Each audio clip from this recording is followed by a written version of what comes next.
नमस्कार दोस्तों, स्वागत है आपका यूपीएससी रडार में। आज हम लेकर आए हैं भारत के अफवाह तंत्र पर एक शानदार क्विज। हर प्रश्न के बाद आपको सोचने का समय मिलेगा, फिर टिक टिक की आवाज के बाद सही उत्तर बताया जाएगा। तो चलिए शुरू करते हैं।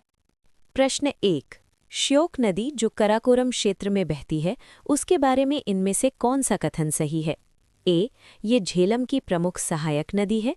बी, इसमें नुब्रा नदी आकर मिलती है और ये सिंधु नदी में मिल जाती है। सी, इसका उद्गम मानसरोवर झील से होता है।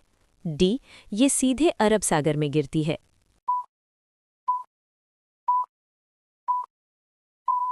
सही उत्तर है बी। श्योक नदी कराकोरम पहाड़ियों से निकलती है।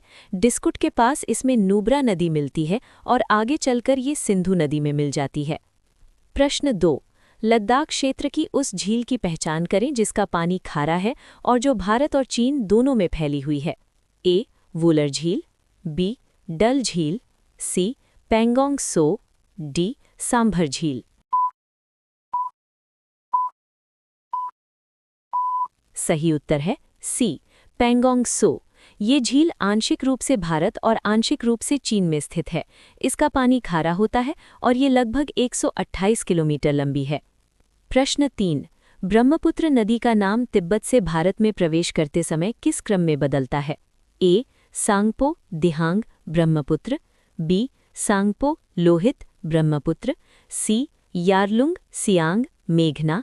डी, मानसरोवर जुमना ब्रह्मपुत्र।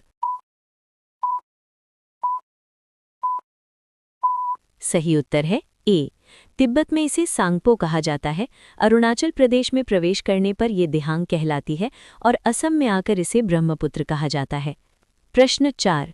गंगा नदी वास्तव में किन दो नदियों के संगम के बाद बनती है? ए, भागीरथी और मंदाकिनी। बी, अलकनंदा और मंदाकिनी। सी, भागीरथी और अलकनंदा। डी, अलकनंदा और यमुना।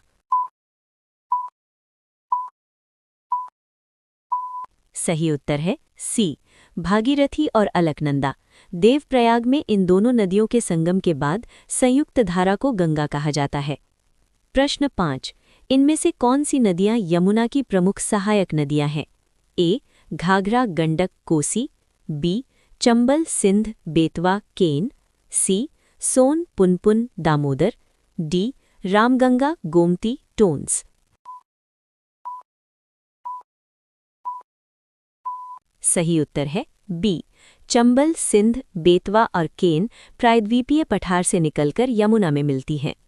प्रश्न 6। नर्मदा नदी पश्चिम दिशा में क्यों बहती है? ए, ये रिफ्ट घाटी में होकर बहती है। बी, विंध्य पर्वत इसे रोकते हैं। सी, इसका उद्गम समुद्र तल से नीचे है। डी, ये सतपुड़ा के दक्षिण में बहती है। सही उत्तर है ए, नर्मदा और ताप्ती नदियां रिफ्ट घाटी में बहती हैं, इसलिए ये पश्चिम की ओर बहती हैं। प्रश्न 7। दक्षिण गंगा या वृद्ध गंगा किस नदी को कहा जाता है और इसका उद्गम कहाँ है? ए, कावेरी ब्रह्मगिरी पहाड़ियाँ। बी, कृष्णा महाबलेश्वर। सी, गोदावरी त्र्यंबकेश्वर। डी, महानदी अमरकंटक। सही उत्तर है सी, गोदावरी प्रायद्वीपीय भारत की सबसे लंबी नदी है और इसे दक्षिण गंगा कहा जाता है। प्रश्न 8। कृष्णा नदी का उद्गम स्थल कहाँ स्थित है? ए, महाबलेश्वर।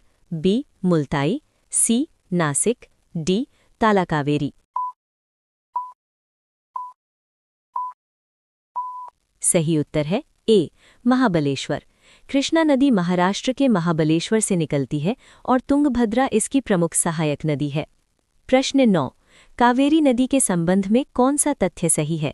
ए, इसका उद्गम कर्नाटक के कोडगु जिले से तालाकावेरी से होता है। बी, ये केवल तमिलनाडु में बहती है। सी, ये एक मौसमी नदी है।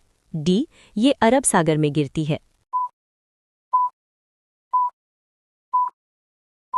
सही उत्तर है ए, कावेरी का उद्गम तालाकावेरी से होता है और ये बंगाल की खाड़ी में गिरती है।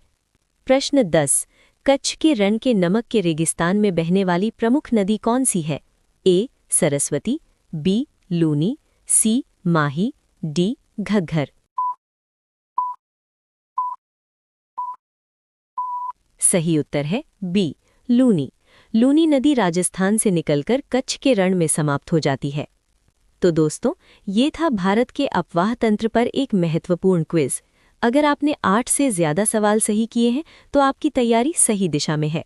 ऐसे ही और क्विज वीडियो के लिए चैनल को सब्सक्राइब करें, वीडियो को लाइक करें और शेयर ज़रूर करें। धन्यवाद।